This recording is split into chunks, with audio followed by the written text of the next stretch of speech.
Shalom, selamat datang kepada video presentasi kita, di mana kita akan mengekspos kebohongan daripada campaign Save Maryam yang ada dan tersebar pada masa-masa ini. Baiklah, untuk mensingkatkan waktu, kita akan buka browser dan kita akan paparkan kebohongan yang ada. Baiklah, ini adalah website YouTube.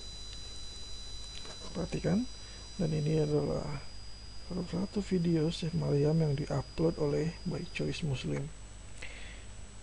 Seperti yang Anda perhatikan di sini, kita akan buktikan dan paparkan kebohongan yang telah mereka propaganda di dunia maya ini. Baik, kita akan play video ini sampai beberapa part. This is Maryam. She is 16 years old, an Indonesian Muslim living with her parents and younger brother. In the next 15 seconds, she is going to leave Islam. This is why.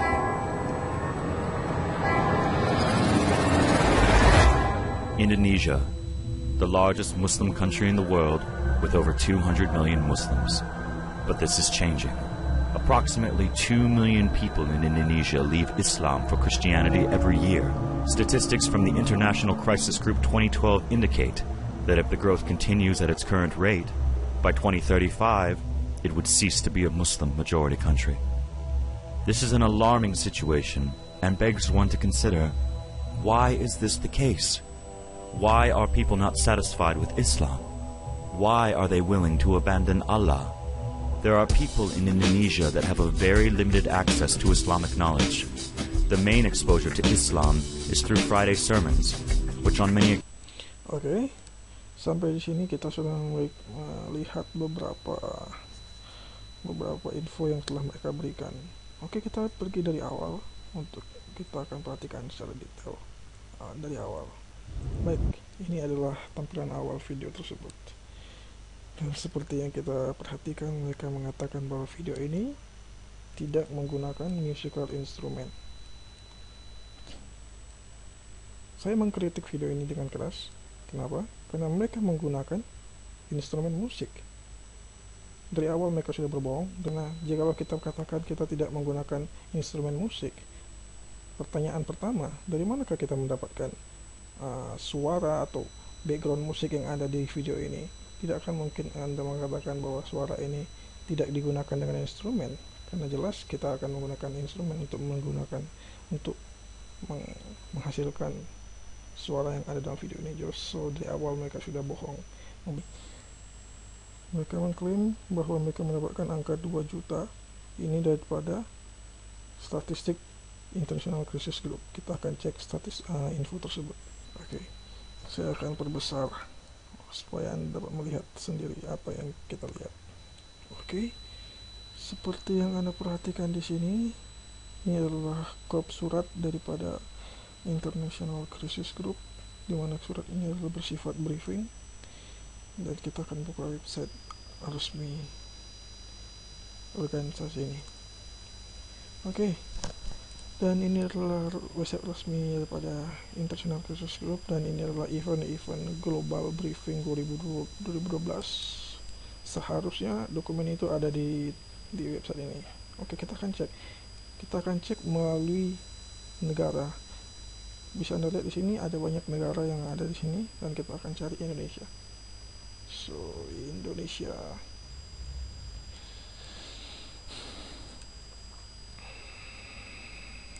Oke.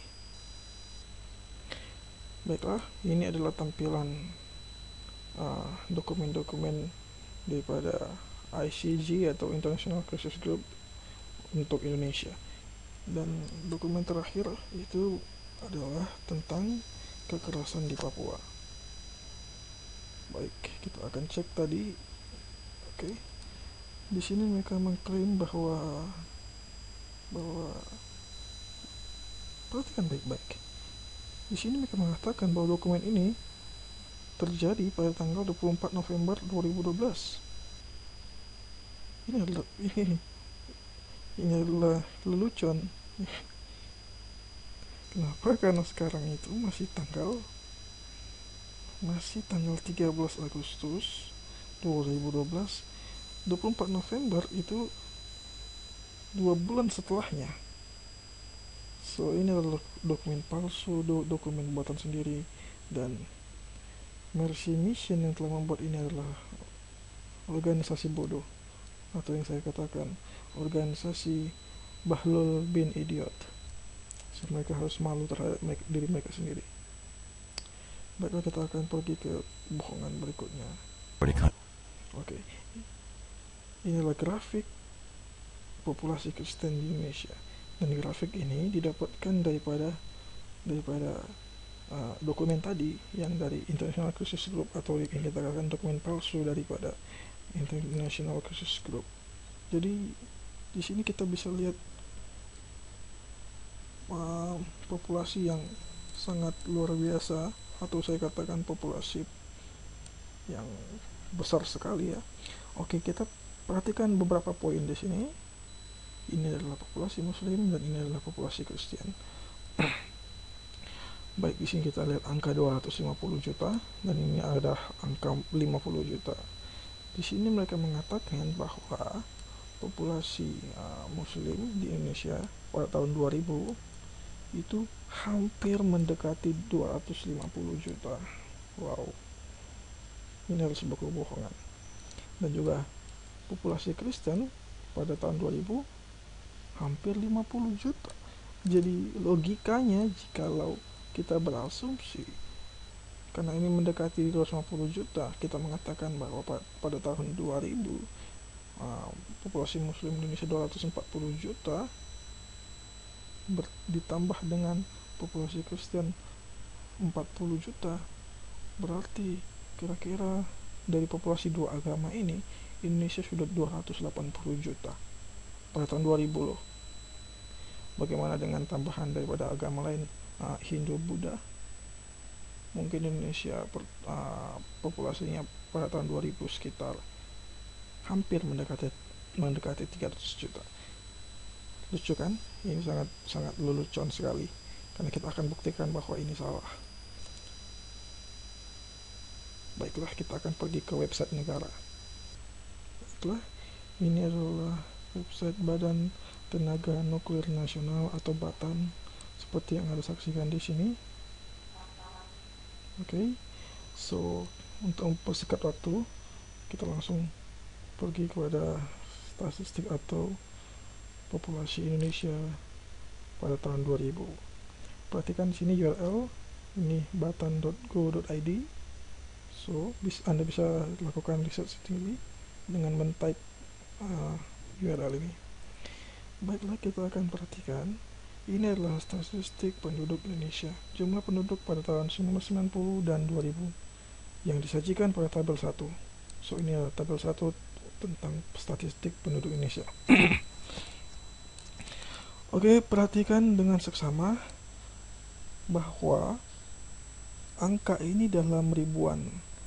Perhatikan di atas dikatakan bahwa jumlah penduduk menurut provinsi dalam ribuan. So dalam hal ini Aceh pada tahun 2000 jumlahnya adalah 3.929.000, karena ada 3 angka di sini, ribu.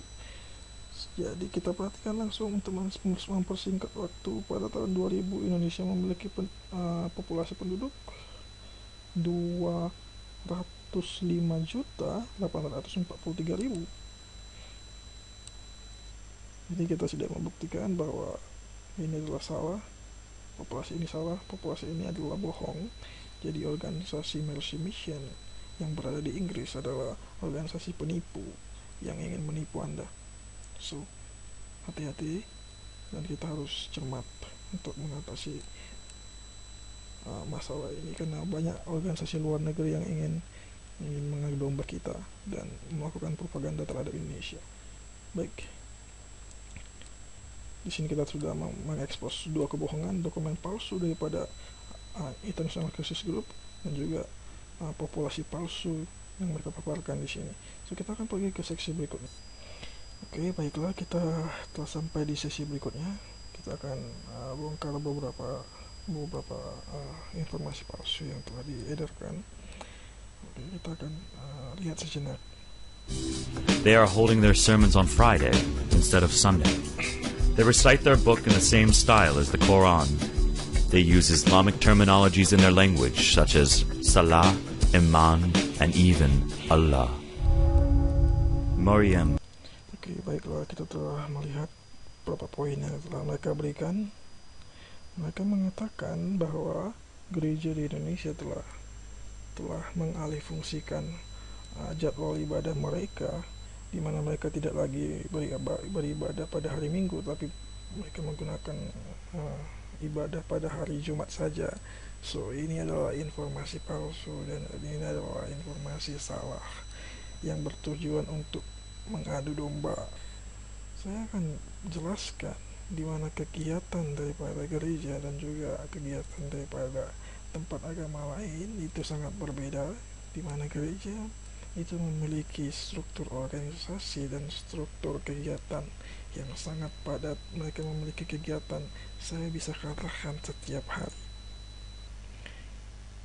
Tapi mereka melakukan ibadah puncak atau ibadah umum itu pada hari Minggu. Tidak pernah atau tidak ada mereka menggunakan hari lain sebagai hari puncak mereka, tapi hari puncak ibadah pada umat Kristiani itu adalah hari Minggu. So, ini adalah informasi salah. Kita akan buktikan, kita akan lihat salah satu jadwal ibadah sebuah gereja di Indonesia. Oke, ini adalah jadwal daripada kegiatan gereja satu minggu, di mana Anda bisa lihat mereka memiliki kegiatan dari hari Senin sampai hari Minggu. So, hari Senin mereka memiliki ibadah muda dewasa, hari Selasa mereka memiliki doa rantai dan puasa, hari Rabu mereka memiliki pertemuan atau meeting, Kamis SOM, Jumat ibadah doa malam, Sabtu ibadah remaja, Minggu. Nah, perhatikan sini mereka memiliki ibadah umum atau ibadah puncak hari Minggu. Jadi mereka tidak pernah melakukan ibadah hanya pada hari Jumat. So, ini adalah jadwal daripada gereja. Anda bisa perhatikan. So, ini adalah video palsu dan informasi palsu. Baik, kita akan pergi ke sesi berikutnya.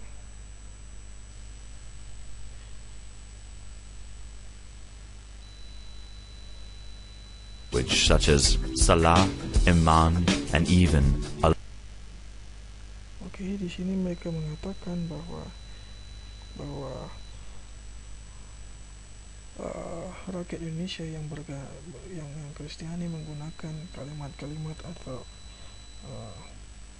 prase Islami, dan menurut saya ini adalah statement yang salah. Oke, kenapa saya katakan salah? Perhatikan, saya sendiri mengatakan kalimat salah. Apakah salah saya mengatakan salah jikalau saya bukan seorang Muslim? Ini adalah sebuah lelucon, karena ketika kalimat ini itu sudah menjadi bahasa Indonesia. Oke, kalau kita kembali kepada masa kecil atau ketika kita kembali kepada zaman SD, di mana kita belajar bahasa Indonesia, di situ kita akan belajar yang dinamakan proses atau pengaruh bahasa luar terhadap bahasa asli. Jadi proses inilah salah satu bukti daripada ketiga kalimat ini. Jadi ketika untuk sebuah contoh, kita bisa perhatikan kalimat aspirasi. Kalimat aspirasi bukanlah kalimat yang berasal daripada bahasa Indonesia, tapi kalimat ini berasal daripada bahasa Inggris, aspiration. Tapi karena ada pengaruh terhadap bahasa Indonesia, kalimat ini menjadi bahasa Indonesia, dan kalimat penyempurnaannya adalah aspirasi, atau hasil prosesnya adalah aspirasi. Jadi bisa perhatikan dengan baik ketiga kalimat ini, seluruh warga negara Indonesia berhak menggunakannya tanpa terkecuali. Oke, baik, kita akan membuktikan apakah kalimat ini dapat digunakan. mungkin kita akan cek dari kamus bahasa Indonesia supaya orang Inggris mengerti bahwa ini adalah bahasa Indonesia. Oke, ini adalah website kamus bahasa Indonesia. Kita akan cek apa itu pengertian salah.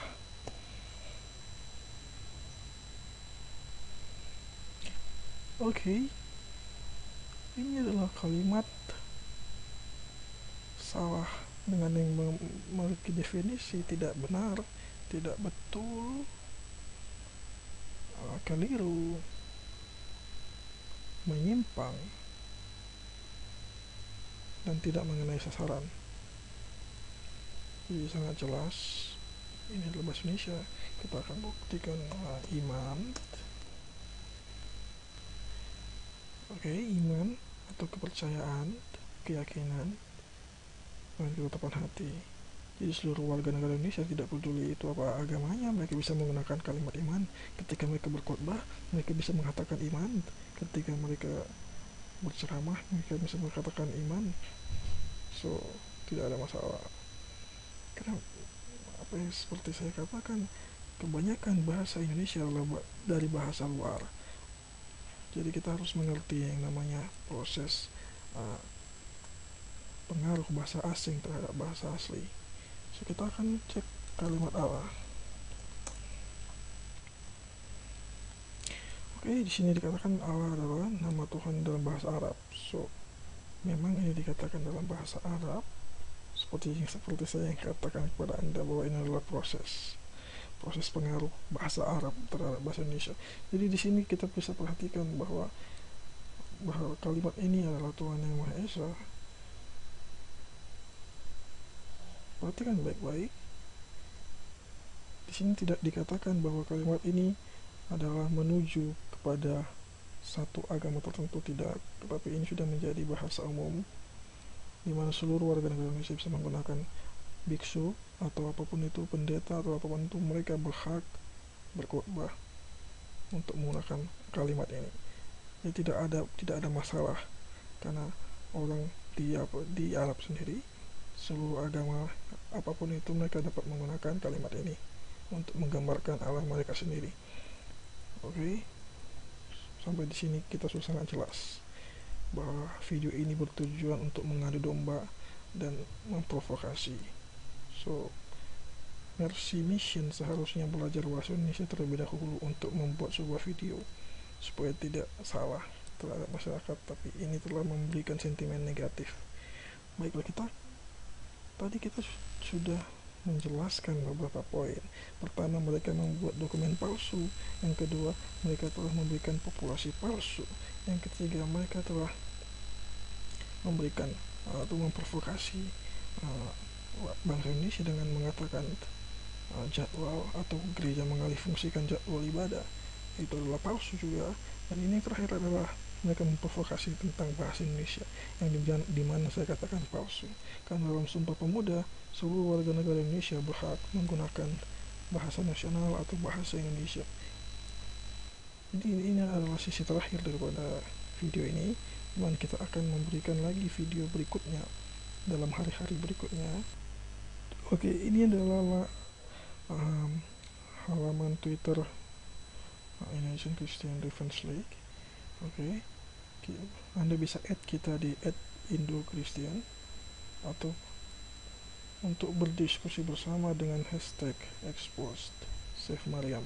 Jadi ini adalah hashtag untuk kita berdiskusi bersama untuk menyelesaikan masalah ini, karena ini masalah besar di mana mereka memiliki target sekitar $2 juta. Seperti yang Anda perhatikan di sini. Kita akan lihat. Oke. Mereka membutuhkan dana sekitar $2 juta. Kenapa dari mana mereka mendapatkan angka $2 juta? Kenapa tidak 4 juta, 3 juta?